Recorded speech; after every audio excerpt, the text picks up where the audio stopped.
Kita tahu macam mana nak pasang dashcam depan dan belakang, macam mana kepada kereta Veloz. Okey. Pertama sekali untuk download video dekat dashcam ataupun melihat dashcam, pertama mesti switch on engine dulu. Okey, dah on engine.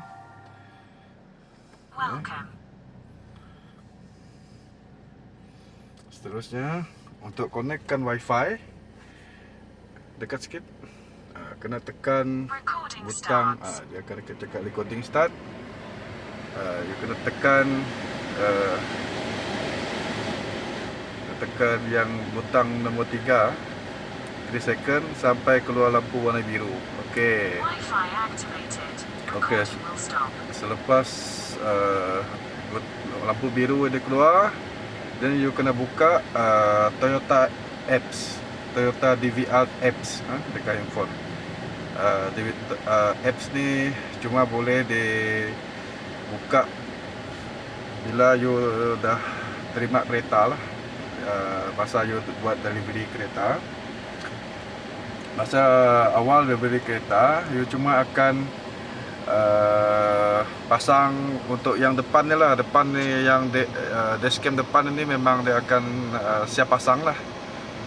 Okay. Seterusnya yang kamera kat belakang, dia akan tunggu selepas 7 hari lah baru kita boleh lekat, sebab dia baru buat saja pasang tinted untuk Toyota tu. Jadi dia kena lepas 7 hari boleh lekat dashcam belakang. Okey, macam mana cara nak lekatkan dashcam belakang ni? Jom.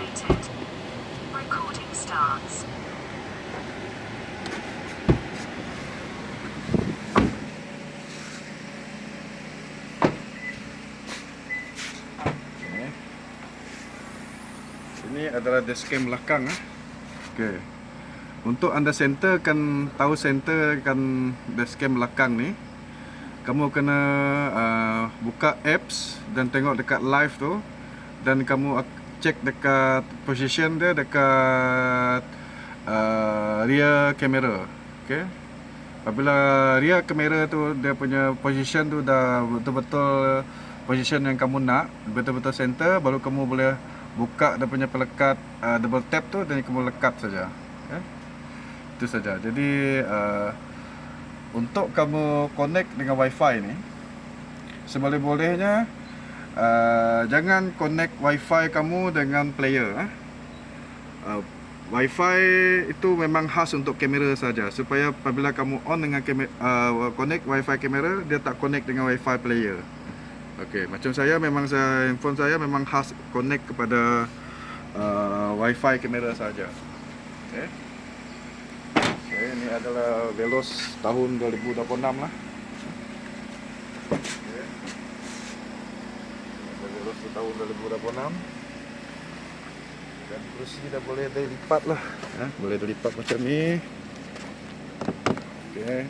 Lipat, tarik. Okay. Ini ke belakang. Okay. Dan saya hari tu ada confuse masa saya beli kapet ni. Kapet yang besar tu rupanya yang di tengah-tengah ni.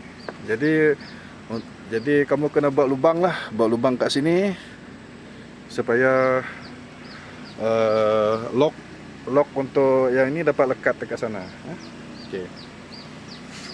Ini maklumat tambahan lah bagi pengguna Veloz yang masih baru.